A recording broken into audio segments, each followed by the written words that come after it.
প্রিয় দর্শক, এই যে আমাদের জামাতি ভাই, আজকে এই জামাতি ভাইয়ের সঙ্গে আমার দেখা হলো। উনি কিন্তু মানে আওয়ামী লীগের কারণে দেশ ছাড়া হয়েছিল। যাই হোক, ওনাকে আবার এই আমাদের দল হওয়ার পরে ওনাকে নিয়ে আসলাম ঢাকা থেকে। হ্যাঁ, আর এই যে পাশে দেখতেছেন আমার একজন জামাই আছেন, উনিও খুব খুশি হয়েছে ওনাকে দেখি, কারণ ইনি যে একজন জামাতের আমির।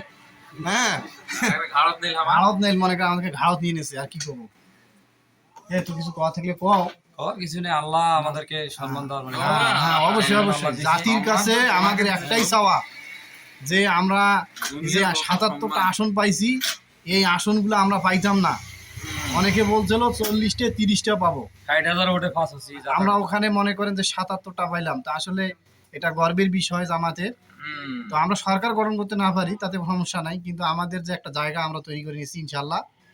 হ্যাঁ, তো দর্শক আমাদের জন্য দোয়া করবেন, আমরা যেন বাকি জিন্দিগিটা জামাতের সাপোর্ট করে যেতে পারি। আর ইনশাল্লাহ আপনারাও কিন্তু করবেন। আপনারা যদি না করেন তাহলে ভাই, আমাদের যে মুসলমান আমরা যে নিজেকে দাবি করি, আমার মনে হয় না যে আমাদের মুসলমান দাবি করাটা ঠিক হবে। হিন্দুরা আমাদেরকে সাপোর্ট করে নাই রে, হিন্দুরা আমাদের উত্তরবঙ্গে আমাদেরকে ঠকায় নাই। হিন্দুরা আমাদেরকে ভোট দিছে যথেষ্ট পরিমাণ, এই কারণে উত্তরবঙ্গ আমরা দাড়িপাল্লা দিয়ে ফার্স্টে আছি ইনশাআল্লাহ।